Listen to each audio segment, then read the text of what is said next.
संघर्ष बड़ा भीषण होगा। मैं वाराणसी से आई हूँ, जाके मोदी जी प्रधानमंत्री हैं।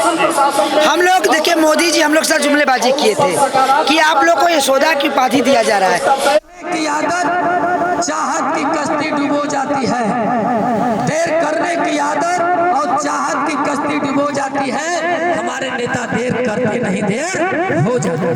धन्यवाद। जय आंगनबाड़ी एकता, जय शंकर। नमस्कार, आप देख रहे हैं प्रत्यक्ष शहरी समाचार और इस समय हम मौजूद हैं यहाँ पर आंगनबाड़ी कार्यकर्ताओं का धरना प्रदर्शन चल रहा है। ये इको गार्डन है और हमारे साथ साइमा जमीर जी मौजूद हैं जो प्रदेश अध्यक्ष हैं आंगनबाड़ी कार्यकर्ताओं के। जी क्या मांगे आपकी? देखिए, हम संयुक्त मोर्चे में शामिल होकर ये धरना प्रदर्शन कर रहे हैं और इसमें हम लोगों की जो मेन मांग है माननीय मुख्यमंत्री जी से, जो नई शिक्षा नीति में उन्होंने कहा था कि हम जो है आंगनवाड़ी का ही मतलब के सेंटर को एक तरीके से बढ़ावा देंगे, लेकिन सरकार बढ़ावा देने की जगह आंगनवाड़ी के ऊपर शिक्षा विभाग को हावी करने जा रही है। मैं आपके चैनल के माध्यम से शिक्षा विभाग से माननीय मुख्यमंत्री से कुछ पूछना चाहती हूँ। ये बताइए कि किसी दूसरे के घर में क्या कोई डाका डालने देता है अपने घर में डाका, लेकिन माननीय मुख्यमंत्री जी जो हैं शिक्षा विभाग के माध्यम से हम आंगनवाड़ी के घरों में डाका डालने का काम कर रहे हैं। जो हम लोग 49 साल से 3 से 6 वर्ष के बच्चों को पढ़ाने का कार्य लगातार करते चले आ रहे हैं, ये हमारा कार्य है। तो हमारा ये 3 से 6 साल का कार्य छीन के ये एजुकेटर को दिया जा रहा है। और जहाँ तक बात है कि हमारे मानदेय की, तो ये सारा उत्तर प्रदेश क्या पूरी इंडिया जानती है कि उत्तर प्रदेश में सबसे कम मानदेय हम आंगनवाड़ी का किया जा रहा है, मात्र 6,000 रुपये। लेकिन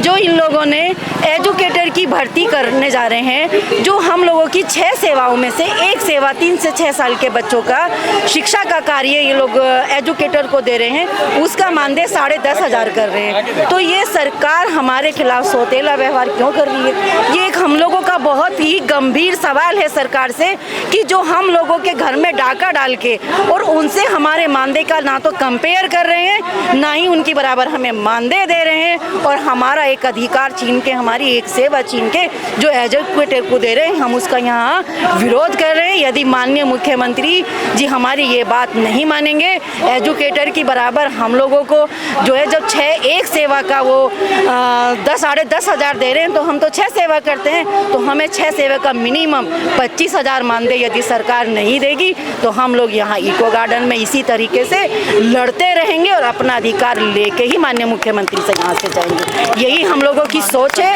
यही मानदेय की हम लोगों की लड़ाई है। अपने घर में हम शिक्षा विभाग को हावी नहीं होने देंगे। काफ़ी देर से आप मन से दहाड़ रही हैं और हम लोग काफ़ी देर से आपको देख रहे हैं, बहुत बढ़िया आप मन से चालन कर रही हैं। तो आपकी जो मांगे हैं और जो आप शायरी कह के जो सरकार पर हमला भी करती हैं और फिर सरकार को समर्थन भी करती है, वो थोड़ा अद्भुत है। तो कुछ आप बताइए पहले मांगे क्या है? पहले तो हमारी माननीय, मेरा नाम यास्मीन खातून है, मैं आंगनवाड़ी कर्मचारी सहायिका एसोसिएशन से प्रदेश प्रवक्ता हूँ और महोबा की जिला अध्यक्ष भी हूँ। महोबा जो एक आला उदल की नगरी है, तो मैं उस आला उदल की नगरी से आती हूँ। पहले तो हमारी मांग ये है, रोटी की मांग। बाबा माननीय मुख्यमंत्री जी से रोटी की मांग है कि यदि हमारा पेट भरा रहेगा तो हम लोग करने के लिए तो बनाए गए हैं जो बाल विकास की जो 49 वर्ष 2 अक्टूबर 1975 से जो योजना चली आ रही है, तो उस योजना पे हम अपना प्रयास कार्य कर रहे हैं लगातार। और देखिए, जो हमारी सेवा थी शालापूर्व शिक्षा, तो शालापूर्व शिक्षा जो हमारी हम लोगों को अपनी एक शिक्षा अपनी बाखूबी अपने तरीके से हम अपनी बाल विकास योजना को दे रहे थे, ICDS विभाग को अपने 3 से 6 वर्ष को वो योजना दे रहे थे शालापूर्व शिक्षा। तो सरकार आउटसोर्सिंग के द्वारा हमारी एक सेवा जो हमारी सेवा है शालापूर्व शिक्षा, तो वो हमारी सेवा आउटसोर्सिंग के द्वारा एक एजुकेटर की भर्ती करने जा रही है। हम नहीं क्या चाह रहे हैं कि वो एजुकेटर की भर्ती ना करें, लेकिन हम सन 2 अक्टूबर 1975 से वही कार्य कर रहे हैं। तो हमारी आज तक अक्टूबर से हमारा मानदेय 6,000 रुपये है, और जो आउटसोर्सिंग के द्वारा हमारी भर्ती को किया जा रहा है एजुकेटर को, वो तो 10,313 रुपये। तो देखिए, हमारी पहले यही मान है कि आपने मजदूरों का मानदेय, जो मजदूरी है वो 18,000 कर दी है केंद्र सरकार ने। थोड़ा बंद कर करवा दीजिए। तो केंद्र सरकार ने मानदेय जो मजदूरी 18,000 कर दी है। माननीय प्रधानमंत्री जी जो जनता के लोकप्रिय प्रधानमंत्री जी है और जनता के लोकप्रिय मुख्यमंत्री जी हैं, तो मैं इनसे विनम्र निवेदन करूंगी कि ये बहनें बहुत ही दुखद है, बहुत ही भूखमरी की कगार पर हैं। इतने अल्प मानदेय में कोई भी नौकर यदि अपने घर पे एक नौकर भी रखता है तो इतना कम मानदेय नहीं देता है। लेकिन हम सरकार में कि 1,000 की आबादी का कार्य कर रहे हैं, उस गांव में जगाने का जो सरकार की नींव है। हम लोग BLO का काम भी करते हैं, हम लोग पोलियो का काम भी करते हैं, जितनी तमाम योजनाएं जो विभाग से है मानदेय नहीं देंगे तो हम लोगों को कोई एक्स्ट्रा पैसा नहीं दिया जाता है। लेकिन हम लोगों से वो काम करवा लिया जाता है, जबरदस्ती करवा लिया जाता है। हम लोग को डरा करके धमका कर तो हमारी बहनें अन्य विभागों का भी कार्य करती हैं। तो देखिए कितना काम ले रही है। एक हमारे जो जिले के जिलाधिकारी महोदय होते हैं वो भी कहते हैं कि देखिए आंगनबाड़ियाँ बहुत कार्य करती हैं। आप लोग बहनें आप कैसे काम कर लेती हैं। कोई भी विभाग का अधिकारी आता है किसी भी विभाग का कि आंगनबाड़ियों को कितना सौंपा कार्य, लेकिन ये बताइए हम इतना कार्य करने के बावजूद भी क्या हमारी जिंदगी एक मजदूर से बदतर है।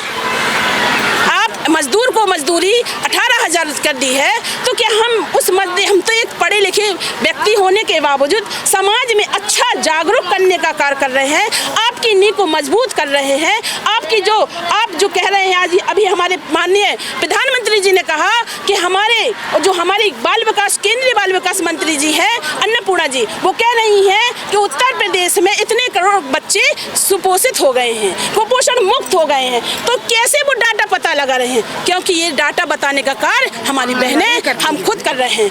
और देखिए तो यही हमारी पीड़ा है कि जो एजुकेटर की भर्ती है उसका मानदेय हमारा मानदेय उनसे ज़्यादा किया जाए और उस भर्ती को रोका जाए। नई भर्तियां और उसका मानदेय ज्यादा है और आप जो अनुभवी हैं तो कई सालों का अनुभव उनका मानदेय कम है। उनका मानदेय कम है। आपका एक शायद ये भी है कि पहले हमारा प्रमोशन किया जाए, उसके बाद अगर पद पर बचते हैं तब फिर आप भर्ती करें। हाँ बिल्कुल बिल्कुल। तो आगे और रिटायरमेंट का कुछ आपका? हाँ हमारा अब देखिए मैं आपको जीता जागता उदाहरण बताना चाहती हूँ कि अभी हमारे यहाँ बहुत बहनें रिटायरमेंट हुई हैं, लेकिन एक झांसी जिले में ऐसी बहन है कि जिसके न पति हैं। हमारी अधिकतर महिलाएं विधवाएं हैं। तो विधवाएं महिलाएं बताइए उनके पति भी नहीं है, किसी के बच्चे नहीं हैं। तो ये बताइए कि वो आंगनवाड़ी का कार्य 62 वर्ष दी हैं, तो अब उन्होंने अपना कार्य ऐसे ही उनको सूखे हाथ हम लोग उनका सम्मान भी नहीं कर सकते हैं, ऐसे ही निकाल दिया 62 वर्ष करने के बाद। तो 62 वर्ष जब सेवा दी है तो हमारा उनसे विनम्र निवेदन है कि माननीय मुख्यमंत्री जी हमारी पीड़ा को समझिए। हम लोग बहुत पीड़ित हैं, हम लोग बहुत पीड़ित हैं और हम लोगों के दिलों से आंसू ही नहीं आ रहे हैं कि किस तरह ये बहनें सड़कों पे आप एक तरफ मातृशक्ति का नारा लगाते हैं कि बहनें हम देखिए ये शक्ति है, आप हर उसमें मातृशक्ति को आगे लाते हैं, तो ये मातृशक्ति नहीं है क्या? ये हम लोगों की पीड़ा ये है कि 62 वर्ष हम खाली हाथ जाएं। तो हमारा यही उनसे विनम्र निवेदन है कि यह भी हमारी मांग है कि हमारे 62 वर्ष पूर्ण होने पर हम लोगों को खाली हाथ ना लौटाया जाए। हम लोगों का भी परिवार है। तो वो झांसी की बहनें बताइए वृद्धाश्रम में खाना खाती हैं और रहती, उसके लिए किराए का मकान भी नहीं है। बताइए उसको ना ही तो कोई पेंशन है ना ही कोई फंड है। तो आप हमारे उनसे निवेदन है कि एक पेंशन की व्यवस्था किया जाए 62 वर्ष पूर्ण होने पर, और 10 लाख रुपए कार्यकर्त्री को और 5 लाख रुपए सहायिका को दिया जाए। और जो अभी पूरे भारतवर्ष में मिनी आंगनवाड़ी कार्यकर्त्री को पूर्ण कर दिया, पूरे मतलब जो पूर्ण आंगनवाड़ी में कर दिया गया है। मैं भी एक मिनी आंगनवाड़ी कार्य करती हूँ, डबल कार्य करती हूँ, सहायिका का भी कार्य करती हूँ और कार्यकर्ती का भी कार्य करती हूँ। तो ये बताइए उत्तर प्रदेश में ये आदेश 2 साल से चल रहा है तो अभी तक ये पूर्ण क्यों नहीं किया गया है? क्या बताइए, या क्या हम लोग डबल कार्य करें तो हम लोग को पूर्ण किया जाए। पूर्ण मतलब पूरा केंद्र में ये आदेश जल्दी से जारी होना चाहिए, क्योंकि हमें भी चाहिए कि हमारी भी सहायता हो। पहले तो हमारी इनसे लड़ाई यही है कि हम लोगों की पेट की भूख मिटाई जाए। जो मजदूरी ने 18 पहले तो परमानेंट किया जाए, यदि परमानेंट नहीं करते हैं तो हमारा मानदेय 18,000 और सहायिकाओं का 9,000 मानदेय किया जाए। अच्छा, ये तो मानवता के नाते भी बनता है कि जो आपने बताया जिनकी कहानी बताई कि झांसी में ऐसी घटना हुई, तो मानवता के नाते भी बनता है कि उनको कुछ ना कुछ दिया जाए, पेंशन दी जाए, वृद्धावस्था पेंशन बनती है। और इसके अलावा जिन्होंने इतनी सेवा की है समाज की, उनके लिए अब वृद्धावस्था में वो कहाँ जाए, ये तो मानवता की बात है। और ऐसी चीज़ों को सरकार को गंभीरता से लेना चाहिए और उनकी मांगे तो इस तरह की मांगे कम से कम जायज़ है जो पूरी की जानी चाहिए। याचना नहीं, अब रण होगा, संघर्ष बड़ा भीषण होगा। तो देखिए कि कहते हैं कि ये परिंदे जमीन पर बैठकर आसमान को क्यों देखता है, पंखों को खोल, जमाना सिर्फ उड़ान देखता है। लहरों की तो फितरत होती है, शोर मचाने की मंजिल उसी की होती है जो नजरों से तूफान देखता है।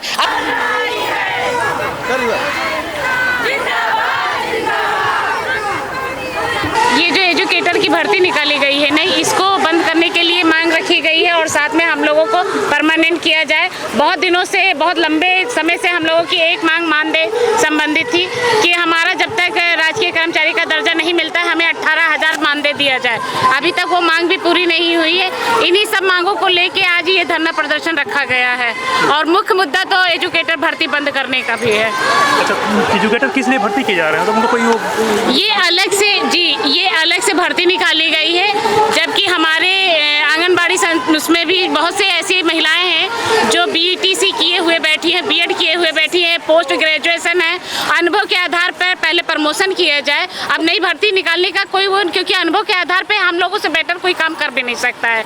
अब ये नई भर्ती निकाल के ये जाहिर करना चाहते हैं कि हम लोगों से बेहतरीन वो भर्ती करेंगे जो पोस्ट ग्रेजुएट वाले महिलाएं होंगी, तो ये गलत है ना। तो इसके विरोध में हम लोग ये समझ लीजिए कर रहे हैं धरना प्रदर्शन। नहीं दिखाई दे रहा है। हमारी सहायिकाएं 100 रुपए में, कार्यकर्ती 200 रुपए में काम कर रही है। काम का समय अवधि भी निर्धारित नहीं है कि 2 घंटा काम करना है कि 6 घंटा काम करना है कि 8 घंटा काम करना है। 12 दिन वाली सरकार ये सरकार है। ऐसी सरकार को मैं धिक्कार करता हूँ और सरकार का घोर पुरजोर विरोध करता हूँ इस मंच से। अगर उनके घर भी माँ बहनें होंगी, मिशन शक्ति चलाते हैं, ये आंगनबाड़ी कार्यकर्ताओं के मांगों का भी संज्ञान लेना पड़ेगा।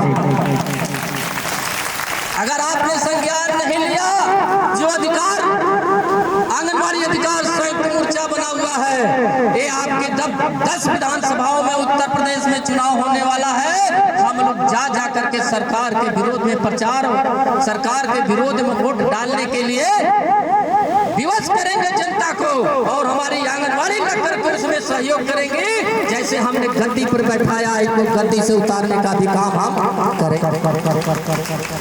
दूसरी बात बहनों, बड़े दुख के साथ कहना पड़ रहा है, बहुत ही दुख के साथ मुझे कहना पड़ रहा है कि 15 साल से लेकर के 35 साल हमारी आंगनबाड़ी बहनों को काम करते हो गया।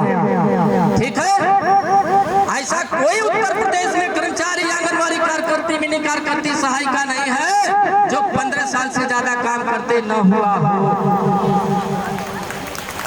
2011 के बाद से कोई भर्ती नहीं हुई है। आप जोड़ लीजिए 2024 चल रहा, सीधे सीधे 15 साल। जो 82, 83, 88, 89, 90, 91, 92 की है, उनका जोड़ लीजिए 35 साल हुआ कि नहीं हुआ। ये सरकार जब कोरोना काल चल रहा था, कोविड का काल चल रहा था, ऐसे तरीके से धोखा की हमारे 3,76,984 बहनों के साथ। आप लोगों को जानकारी नहीं होगा क्या धोखा किया। हमारी ड्यूटी कोविड काल में गांव के नागरिकों को देख रेख करने के लिए, जागरूकता पैदा करने के लिए, सैनिटाइजर दवाई बांटने के लिए और कितने गांव में आ रहे हैं जा रहे हैं उनकी गणना करने के लिए लगा दिया गया। और उसी वक्त उत्तर प्रदेश की सरकार ने अपने मुख्य सचिव गरिमा यादव से एक आदेश जारी करवा दिया कि आंगनबाड़ी कार्यकर्तियां 62 साल जैसे होगा उनका तत्काल सेवा समाप्त माना जाएगा। जी ताली बजाने की बात नहीं है, ये हम लोगों के लिए शर्म की बात है। जो हमारी सरकार है उनको तो और शर्म की बात है। बताइए, कोरोना काल में हम अपने परिवार का जान जोखिम में डाल करके सरकार द्वारा सौंपे गए कार्यों को हम कर रहे थे। अगर हम मर जाते तो मुझे क्या मिलता? एक आदेश जारी कर दिया गया उस समय। कौन सा आदेश? कि 62 साल बाद जैसे ही आपके मार्कशीट से जन्म तिथि से होगा, आधार कार्ड से होगा, स्वतः सेवा समाप्त हो जाएगा, आपको पता भी नहीं चलेगा। विभाग को भी पता नहीं चल रहा है। 4-4, 5-5 महीना आंगनबाड़ी बहनें काम करती जा रही हैं। जब मानदेय नहीं आता तो पता चलता है कि हमारा 62 साल हो गया इसलिए मानदेय नहीं। तो मैं इस गूंगी बहरी सरकार से पूछना चाहता हूँ, जरा हमको बता दीजिए किस धारा, किस अनुच्छेद के तहत आप विकलांग पेंशन देते हो, वृद्धा पेंशन देते हो, विधवा पेंशन देते हो। यहाँ की योगी बाबा ने साधुओं को गांजा पीने के लिए बाबाओं को भी पेंशन देना चालू कर दिया। और जो 62 साल अपने पूरे जीवन का एक खून का कतरा समाज की सेवा करने के लिए बाल विकास में दिया है, वो सेवानिवृत्त होगा तो उसके लिए क्या व्यवस्था किया है? कोई व्यवस्था है? ऐसी सरकार को रहने न रहने से हमारा क्या लाभ है? तो ऐसी सरकार के लिए आपको शपथ खाने की जरूरत है। तो मैं इस मंच से मांग करता हूँ उत्तर प्रदेश सरकार के साथ साथ भारत सरकार से कि आंगनबाड़ी कार्यकर्तियों को जब 62 वर्ष पर आप सेवानिवृत्त करते हो तो उनको एक मुश्त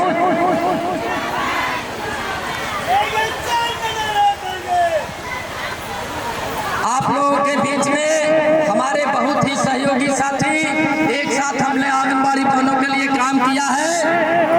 सीतापुर से जेपी वर्मा जी आए हुए हैं, लखीमपुर से रिंकू सिंह आए हुए हैं, संजय सिंह रिंकू। आप सभी साथियों का हार्दिक अभिनंदन और वंदन करता हूँ। बानो जरा जोरदार ताली से स्वागत होना चाहिए।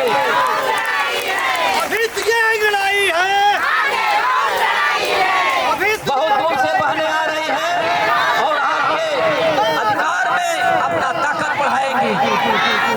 हमारे साथी आवे अपना स्थान ग्रहण कर ले। भाई जेपी वर्मा जी, संजय सिंह जी, आप लोगों का हार्दिक अभिनंदन और वंदन आंगनबाड़ी अधिकार संयुक्त मोर्चा करता है। तो बहनों मैं बता रहा हूँ, योगी आदित्यनाथ जी ये उन्हीं की देन है जो आज हमारी बहनें इस तरह से जमीन में यहाँ पर बैठी हुई हैं। इतने दिन हो गए उन्हें शासन में। जब पहली बार मुख्यमंत्री बने थे तो उन्होंने संकल्प पत्र में वादा किया था कि जैसे ही मैं मुख्यमंत्री बनूंगा 90 दिन के अंदर सम्मानजनक मानदेय करूंगा। अभी तक उनका 90 दिन नहीं हुआ और हमारी बहनें झेलती गई, संघर्ष करती गई। संघर्ष करते करते इतने वर्ष हो गए हैं, मुख्यमंत्री के कान पर जो नहीं रेंगी है, वो जगह ही नहीं, सोए हुए हैं। तो हमारी बहनों ने आज उन्हें जगाने का काम किया है और हमारी बहनें इस लखनऊ में इको गार्डन के मैदान में आकर के मुख्यमंत्री को जगा करके ही जाएंगी। आवाज दो, आवाज दो, आवाज दो। आंगनबाड़ी एकता, आंगनबाड़ी एकता। लड़ेंगे, लड़ेंगे, लड़ेंगे, लड़ेंगे। हम आंगनबाड़ी की नारी हैं, हम आंगनबाड़ी की नारी हैं। बहनों, अगर हम लोग ऐसे ही शांत बैठे रहे हैं और अगर आगे बैठे रहेंगे तो ये मुख्यमंत्री महोदय कुछ करने वाले नहीं हैं। आज यहाँ शपथ लीजिए और अपने घर परिवार से वादा कीजिए कि मुख्यमंत्री महोदय से लाने आए हैं और अपना अधिकार लेकर जाएंगे। इस लखनऊ की सरजमी से पूरी यूपी की महिलाओं के साथ जो उन्होंने अन्याय किया है, जो वो गद्दारी करते आए हैं, उसका भरपूर जवाब हमारी महिलाएं देंगी। जिस महिलाओं के लिए, जिन बहन बेटियों के लिए वो कहते हैं बेटी बचाओ बेटी पढ़ाओ, लेकिन करते क्या है कि ये हमारी बहनें नहीं हैं, कि ये काम नहीं करती हैं, इन्हें दिखाई नहीं देता है कितना अन्याय करते हैं। उन्हें इसके बारे में जरा सा ज्ञान नहीं है, लेकिन हमारी बहनें जताने का